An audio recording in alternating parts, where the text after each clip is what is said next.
মাননীয় স্বরাষ্ট্রমন্ত্রী। মাননীয় স্পিকার, আপনাকে ধন্যবাদ।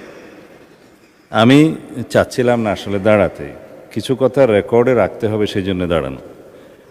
মাননীয় আইনমন্ত্রী স্পষ্ট করেই মাননীয় লিডার অব দি হাউসের সাথে আলোচনা করেই তখন সেই প্রস্তাবটা দিয়েছে যে জুলাই স্মৃতি জাদুঘর সম্পর্কে মাননীয় বিরোধী দলীয় চিফ হুইপ এবং অন্যান্য মাননীয় সদস্যরা যে আপত্তিটা তুলেছেন সেই বিষয়টা উনি এক্সপ্লেন করেছেন, যেটা সরকারের পক্ষ থেকে অ্যামেন্ডমেন্ট না, এটা একজন প্রাইভেট মেম্বার হিসেবে একটা অ্যামেন্ডমেন্ট দিয়েছে।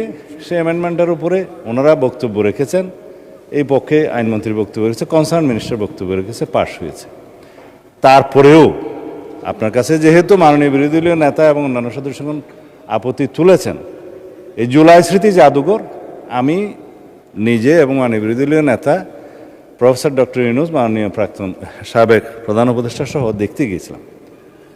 এটা জীবন্ত জাদুঘর, এটা জীবন্ত ঘর, জাদুঘর নয়। বাংলাদেশের ছাত্র গণ অভ্যুত্থানের প্রতীক হিসাবে ভবিষ্যতে যাতে কোনো শাসক শ্রেণী স্বৈর শাসক না হয়ে উঠতে পারে সেটার জন্য এটার প্রতীক হিসাবে থাকবে, সেটাকে আমরা ধারণ করতে চাই। মাননীয় স্পিকার, মাননীয় প্রধানমন্ত্রী সম্মতি দিয়েছেন, সেটা আনুষ্ঠানিকভাবে উদ্বোধন করতে যাবেন। এটাকে স্ট্রেনদেন করা দরকার, জাতির ইতিহাসকে ধারণ করা দরকার, এবং যাতে আর কোনো সময় হাসিনার মতো ফ্যাসিস্ট স্বৈরশাসক বাংলাদেশে উৎপত্তি না হয়, উৎপাদন না হয়, সেজন্য এই জাদুঘরকে আমরা সেভাবে সংরক্ষণ করতে চাই।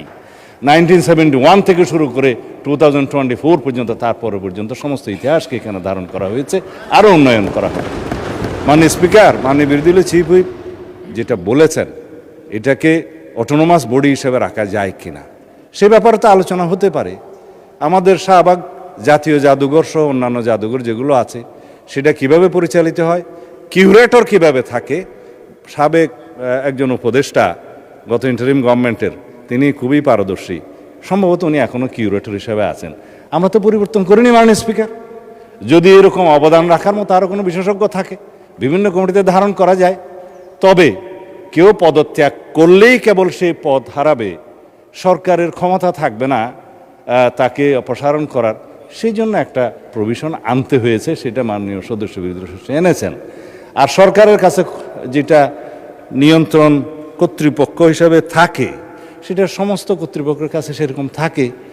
আর দল তো মাননীয় স্পিকার, বিরোধী দল সরকারি দল তো রাজনৈতিক দল, এবং রাজনৈতিক দলের সরকার পলিটিক্যাল গভর্নমেন্ট এস্টাবলিশ করার জন্যই তো আমরা ছাত্র গণ অভ্যুত্থান করেছি, ভোটের অধিকার প্রতিষ্ঠা করেছি। এখন পলিটিক্যাল গভর্নমেন্টের যদি নিয়ন্ত্রণ মন্ত্রণালয়ের অধিদপ্তর এবং সংস্থার মধ্যে না থাকে, তাহলে নিয়ন্ত্রণটা করবে কে?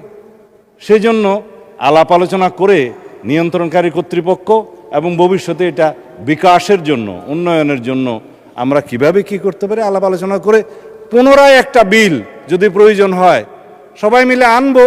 সেইখানে আমরা বিরোধী দলের যে সমস্ত প্রস্তাব দিয়েছে সেইগুলো আমরা ধারণ করতে পারি, এই প্রস্তাবই তো দিয়েছে এই সংসদে। দ্বিতীয় হলো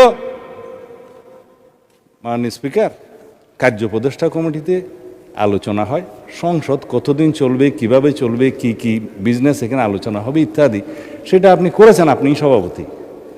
কিন্তু জাতীয় সংসদের এই অধ্যাদেশগুলো, উত্থাপিত অধ্যাদেশগুলো নিয়ে পরীক্ষা নিরীক্ষা করে রিপোর্ট দেওয়ার জন্যই এই বিশেষ কমিটি, জাতীয় সংসদ কর্তৃক গঠিত বিশেষ কমিটি। এখানে স্পষ্টতই কয়েকটা ভাগে সুপারিশ করা হয়েছে, যেটা আইনমন্ত্রী বললেন 16টা অধ্যাদেশের ব্যাপারে এখানে বলা হয়েছে এখনই বিল আকার উত্থাপন না করে যাচাই বাছাই করে অধিকতর শক্তিশালী করে নতুন বিল উত্থাপনের বিষয়ে সুপারিশ করা হয়েছে, এমন 16টি বিল। তার মধ্যে উনি যেটা বললেন যে দুদক, সেটা এখানে আছে, মানবাধিকার কমিশন আছে, অথচ এগুলো নিয়ে আলাপ আলোচনার যথেষ্ট সময় আপনি দিয়েছেন। এবং এইখানে আপনি দেখবেন তিনি যেভাবে বললেন যে গুম প্রতিরোধ ইত্যাদি বিষয়ে ওনারা নোট অফ ডিসেন্ট দিয়েছেন, সেই নোট অফ ডিসেন্ট বিষয়ে কথাও হয়েছে। কিন্তু বিলটা যখন আসবে তখন আলাপ আলোচনা করেই আসবে পরবর্তীতে, সেখানে ওনারা ওনাদের মতামত দিবেন, সংশোধনী দিবেন, আলাপ করব আমরা। গুম আইন, মানবাধিকার কমিশন আইন এবং প্রয়োজনে আইসিটি অ্যাক্টকে আরও বেশি শক্তিশালী করা হবে সবাই আলোচনার ভিত্তিতে। এই কথাগুলো আমরা এখানে প্রতিশ্রুতি দিচ্ছি, আলাপ আলোচনা করছি। সময় আছে মাননীয় স্পিকার, এখন বাজে 7:30, রাত 12টার সময় 30 দিনের সময়সীমা পার হবে, এই অর্ডিন্যান্সগুলোর ভাগ্য নির্ধারণ হবে তার মধ্য দিয়ে। তো এখন যদি এই যে বিশেষ কমিটির রিপোর্ট ওনাদের সামনেও আছে, এখন যদি এই বিষয়ে ওনারা ডিফার করতে চান এটাকে মাননীয় স্পিকার সংসদীয় আচরণ হবে। ধন্যবাদ মাননীয় স্পিকার।